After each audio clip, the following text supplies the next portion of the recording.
Ah, I've been studying a little bit of Python, JavaScript, HTML, CSS, and C Sharp, C++, and Ruby and PHP. I'm studying all these different languages. I don't know what's going on. I can't code anything. I'm just stuck. And that's the feeling of so many people. That was the feeling of myself when I first got started. I started with Python, didn't know what was going on. Quit Python, didn't pick up coding for a while.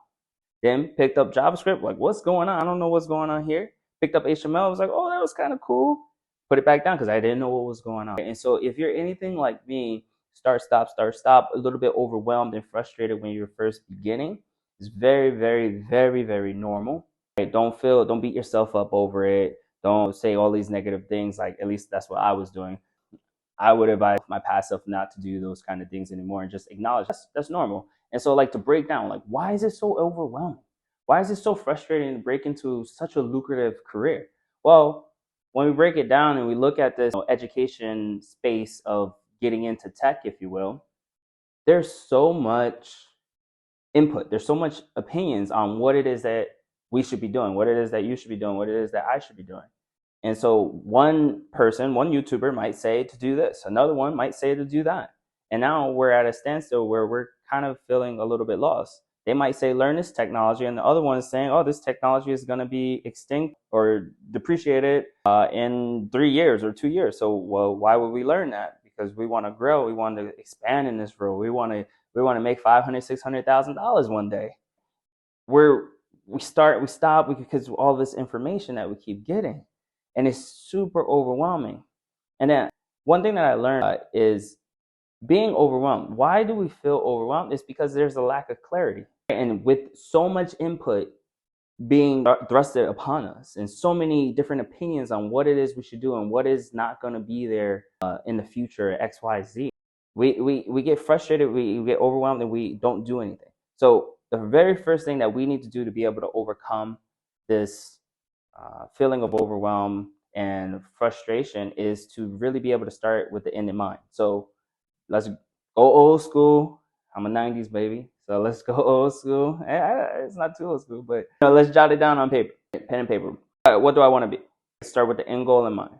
I want to be a software engineer. Boom, software engineer, write it down. Okay. Now, what type of software engineer do I want to be? Well, there's many different types of software engineering. And if you're not familiar with it, I can give you a brief breakdown. There's web, there's mobile, there's desktop, there's operating systems. So there's quite a bit. And gaming. And, let's just say for the sake of this, right, I want to do a web developer. Okay, boom. All right. Then we break it down even further. Well, what technologies, what tools does a web developer need? So, for example, like this side note, if you wanted to be a plumber, right, plumbers need certain tools, carpenters need certain tools, electricians need certain tools. They have to have tools with them when they go on site and to do the job, right? Construction workers, XYZ, doctors have tools, nurses have tools, right?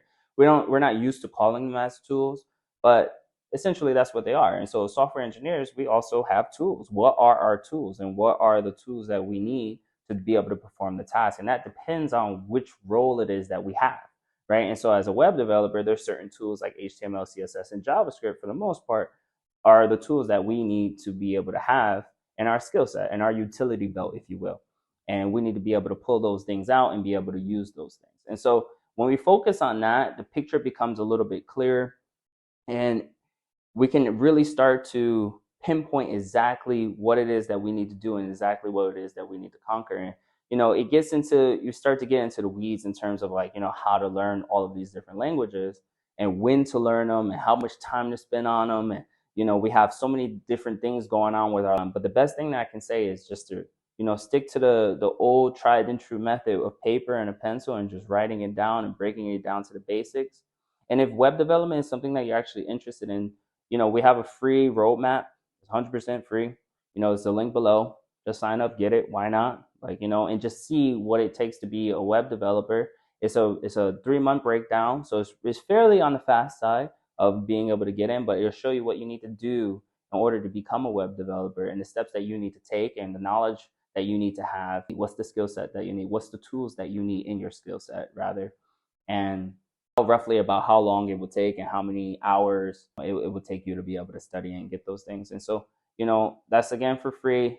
Link below. If you found this helpful and you have a buddy or two that you want to share this message with that might be overwhelmed as well, you really want to be able to break in the industry, then share it, consider subscribing.